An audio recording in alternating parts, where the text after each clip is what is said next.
Is who Donald Trump is and who he will be again. Well, the Biden campaign needs to set the narrative early that Biden is competent and capable to lead going forward, and he absolutely cannot have a senior moment at this debate. That's what I heard I was in Wisconsin and Michigan 2 weeks ago for a lot of focus groups, and what I heard from voters, Democrats who support Biden, is just that they are going to be watching, and they want to make sure that he's up to the task. They might still be planning to vote for him, but they're uncomfortable about the age, and it really is an albatross that is hanging around this candidate and campaign. Oh, an albatross that's hanging around this candidate in this campaign. Even MSNBC is admitting that Biden cannot possibly have a senior moment in the upcoming debate, or he's done. You can officially stick a fork in him. But gang, seriously though, don't worry. At least as far as Trump is concerned, like he said in Philly, Biden's going to get a big shot in the ass before the debate. He'll be flying high as a kite for the hour they're together. But it does wear off. So we saw it at the State of the Union towards the end. He was sounding pretty loopy towards the end. So we'll see how it all turns out this Thursday night. But in the end, we will find out, as tonight we will find out, it probably doesn't matter. And you're not going to believe the latest polls. Greetings, everyone. It is a live stream Monday night. I am your host, Dr. Steve, your patron professor, here to help you stay sane in these insane times. So make sure to smack that bell and subscribe button. And we're live on Rumble. We're live on YouTube. I believe we're live even on Twitter tonight. So make sure you're smacking that bell and that subscribe button. We've got our exclusive backstage private Q&A tonight. We do that every night where we get together in our own private virtual platform. You get to ask me your questions. We have a wonderful time of fellowship. Just click on that link below or go to fight.turleytalks.com. That is fight.turleytalks.com. Sign up for any level of support and you'll be given your own backstage pass to ask me anything you like. We also have the return of our boycott updates, back by popular demand, so you can vote with your wallet and help build the parallel economy. You'll absolutely love it. So just click on that link below, go to fight.turleytalks.com, become a supporter at any level, and we will transition to our private virtual platform in mere moments, where we'll have the single most wonderful Patriot Fellowship time together. First, it was the polls coming out of Virginia. For the last several weeks, all the polls from Virginia have been showing Trump and Biden tied in a state that Biden won by double digits back in 2020. Then it was Minnesota. Same thing. Trump was within the margin of error in a reliably blue state, a state so blue that every single Democrat candidate for president, including Walter Mondale, has won it in the last 4 decades. Then, to the utter horror of Democrats across the nation, it was New York, where poll after poll of late has been showing Trump nipping at Biden's heels in a state where Biden won by nearly 25 points just a few short years ago. Now, these were the polls that originally started to freak out the Democrats, showing Biden and Trump either tied or Trump coming within the margin of error. Now we've got 3 new blue state polls coming out where Trump is within the margin of error to Biden. And one, he's even beating him. It's absolutely unbelievable. And at least one publication, we'll see it, is calling this landslide territory. Now, take a look at the latest from the McLaughlin Group. What you're seeing here especially if you're listening by way of our 20 million podcast downloads. What you are seeing here, gang, are three of the bluest of blue states: Washington, New Jersey, and Oregon. According to McLaughlin, this just dropped tonight. According to McLaughlin, Biden is leading Trump in Washington, a state that has not voted Republican in decades, a state that Biden won by over 20 points in 2020. Right now, as we speak, Biden is leading Trump by 2 points. It's within the margin of error. 2 points, 44 to 42. In New Jersey, again, a state that Biden won in 2020 by nearly 20 points, they're now tied, 43 apiece. And then the shocker, Oregon, again, a state that Biden won by 16 points a few short years ago. It is now, according to McLaughlin, it is now Trump up by 2, 45 to 43. Stunning stuff. Now, of course, this is going to have to get aggregated, right? And we always look at the aggregate polls. So it's going to have to get averaged out with the other polls. And we're going to have to watch if we're seeing other polls of these three states, Washington, New Jersey, and Oregon, elicit comparable results. But it is fascinating that these polls have come out on the heels of a new national poll, and it's the latest from Rasmussen. I don't know how many of you saw it, dropped this weekend. The latest Rasmussen poll now has Trump up 9 points over Biden, 49 to 40. Now, when you factor in RFK Jr., the lead goes to double digits, goes to 10 points. Let's just say what it's. I mean, the Western Journal is calling it blatantly landslide territory. The last president to win by double-digit margins was Ronald Reagan in 1984.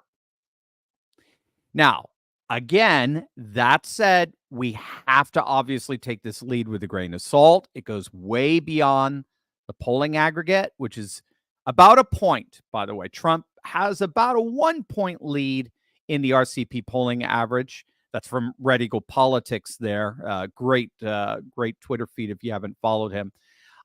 Trump is about a 1 point lead when you take the Real Clear Politics polling average that aggregates all the polls out there.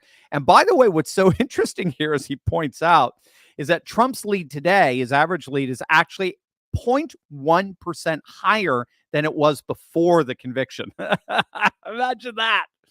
But if these polls are suggestive, the McLaughlin poll and the Rasmussen poll are showing Trump poised possibly to be running away with this here. Again, we're going to have to see, because what we're seeing, again, possibly seeing, according to McLaughlin, in Washington, Oregon, and New Jersey,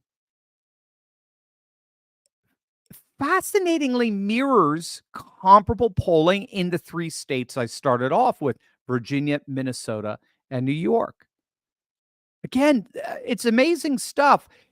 And wait till you see what Trump is actually doing in those states. Obviously, his internal polling is sure. And by the way, they spend big bucks on internal polling, like the McLaughlin group, for example, spending on the McLaughlin group. Wait until you see what's coming out of Minnesota and Virginia and what Trump is doing in response. But first, gang, if you are just joining us, we've got our exclusive backstage private Q&A tonight. If you'd like to join our private virtual platform, ask me your questions. Just click on that link below, or go to fight.turleytalks.com and sign up for any level of support, and you'll be given your own backstage pass to ask me anything you like, just click on that link below or go to fight.turleytalks.com, become a member, supporter at any level, and we'll transition over to our private virtual platform in mere moments. It is some of the most wonderful Patriot fellowship together. Also, don't forget, we've got the return back by popular demand of our boycott updates, so you can vote with your wallet and help build the parallel economy. So click on that link below or go to fight.turleytalks.com. Check this out, gang. We have now got reports confirming that Trump is actively expanding the electoral map. He's opening up field offices in Virginia and Minnesota. Again, this is unprecedented for a Republican in the last 20 years. He's opening up 8 offices in Minnesota. He's opening up 11 in Virginia. Now, again, gang, this is huge. Remember, in order to make sense of what's happening here, Trump's doing 2 things, in effect. Trump is forcing Biden to spend money in states that he'd rather not have to defend, right? I mean, no one in the Biden camp imagined in their worst nightmares that they would have to be defending Minnesota and Virginia. No one. I promise you that. As far as they were concerned, those states were safely blue. No one in the Biden camp imagined that they would have to be dumping tens of millions of dollars defending those states. That's number one. But number 2, what's so key here is Trump doesn't have to win Virginia. He doesn't have to win Minnesota. He doesn't have to win. If he's not well, actually, one poll shows he is leading slightly in Minnesota, but being tied in those 2 states or being within the margin of error means you're going to start seeing comparable polling in states like Washington, Oregon, and New Jersey. If we're talking about Trump possibly winning Minnesota and Virginia, it's obviously going to be part of the conversation that Trump is nipping at Biden's heels in other blue states. And that's forcing Biden to have to spend money in states that should be safely and reliably blue. And then we talked about New York in our second video today. Lee Zeldin, he came within just a few points himself of getting elected as governor of New York. Great Republican, Lee Zeldin. He has a piece out today in the New York Post arguing that Trump does indeed have a very, very good shot at doing the unthinkable, of actually winning New York. And he's pointing, not only is Trump within 6 points of Biden, but he's pointing out that New York independents actually favor Trump by 10 points, by double digits. So again, if he's within 6 points of Biden, he's just outside that margin of error.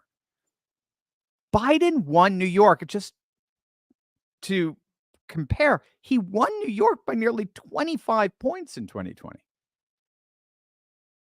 Trump is almost now inside the margin of error in a state that Biden won by 23 freaking points. And what Zeldin argues is that if Biden, we talked about it today, if Biden's approval ratings continue to sink along with the economy, that could indeed make all the difference and put Trump within the margin of error in New York. So at the very least, Biden is having to spend money even defending the bluest of blue states like New York. And if these polls from McLaughlin are suggestive of some kind of trend, he's going to have to be spending money in Washington and Oregon and New Jersey. And again, to put it all in perspective, it's not even an issue of Trump actually winning these states. Yes, he's coming within like landslide territory here. Yeah, I get it. But he doesn't actually have to win because, again, as our favorite poll analyst, Rich Barris, the People's Pundit, points out, if Trump and Biden are tied in Virginia, if they're tied in Minnesota, if Trump is almost within the margin of error in New York, he's going to win Wisconsin, Michigan, and Pennsylvania. That's just, there's no conceivable universe where he's tied in Virginia, but he doesn't win Wisconsin, Michigan, and Pennsylvania. Why? Because there's significantly more Republicans in Wisconsin, Michigan, and Pennsylvania. If he's tied with Biden in a state that has nowhere near the amount of Republicans as Michigan, Pennsylvania, and Wisconsin, how much more then is Trump leading in those states? Forget Arizona and Georgia and Florida and North Carolina. Forget the Sun Belt. I mean, that's gone. That's gone. You're not tied in Virginia, tied in Minnesota, with coming close to the margin of error in New York. And then possibly, again, we'll have to see more polls coming up, possibly even like margin of error tied or even leading in states like Washington, New Jersey, and Oregon. And you're going to lose all the other swing states. That's just not going to happen. You're going to win them. And so this is forcing Biden to have to spend money in states he never even imagined to have to spend. Speaking of spending money, did you see this? This is delicious. This is from Politico today. Look at that. Look at that. What's in quotes? Depression. Democrats are admittedly depressed. That's the word Politico uses. And remember, Politico is just a hack for the Democratic Party at this point. Democrat operatives are openly depressed because they've seen their fundraising advantage that they were relying on vanish right before their very eyes. And interestingly enough, it happened after the guilty verdict. Now, gang, remember, historically, the incumbent always has the money advantage. He's the president. President can raise as much money as he wants. That's one of the advantages of being president. The challenger shouldn't even be close on the money side. That's why the incumbent, one of the reasons why the incumbent always has an advantage. Challenger shouldn't even be close, let alone a convicted felon, says the people who refuse to say the term illegal alien. But as it turns out, Trump isn't just out fundraising Biden. He's literally crushing him by 2-1. 2-1 margins in terms of the dollars he's raking in. And this is largely, we talked about this before in a video, last couple of weeks. It does look like the billionaire class appears to be more and more siding with Trump. We talked today about Cathie Wood, right? The CEO of ARK Investments. She came out over the weekend, said she's voting Trump. She said it publicly in front of an entire audience. And she said, based solely on the economy. She said, the economy is my only gauge. I want my ARK investments and my investors to flourish. So I vote based solely on the economy. Thank God she should be. If she's a CEO of a major mutual fund. And she came out and said it's Trump. Well, Trump all the way. Trump all the way. Trump had the best record. His first 3 years, she claimed, was the best record of any president ever. Even Reagan, even better than Reagan's first 3 years. I mean, we were energy independent. We had taxes cut.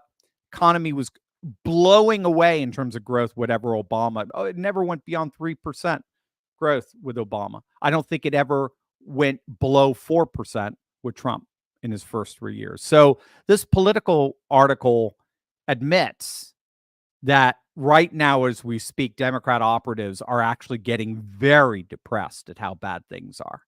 And you just saw that with that MSNBC commentator there going, Joe Biden just cannot have a senior moment this Thursday night. If he does, he's gone. And with these latest polls coming out of some of the deepest blue states out there, like Washington, Oregon, and New Jersey, it looks like that depression may just be getting started. All right, gang, I'm sure you got tons you want to talk about with me tonight. So we're going to move on over to our exclusive backstage virtual platform for Q&A. If you want to join us, just click on that link below or join fight.turleytalks.com. That's fight.turleytalks.com. Sign up for any level support. And you'll be given your very own backstage pass to ask me anything you like. We also have our boycott updates coming back, so you can vote with your wallet and help build the parallel economy. Can't wait to see you there, gang. I'll see you there in about 30 seconds.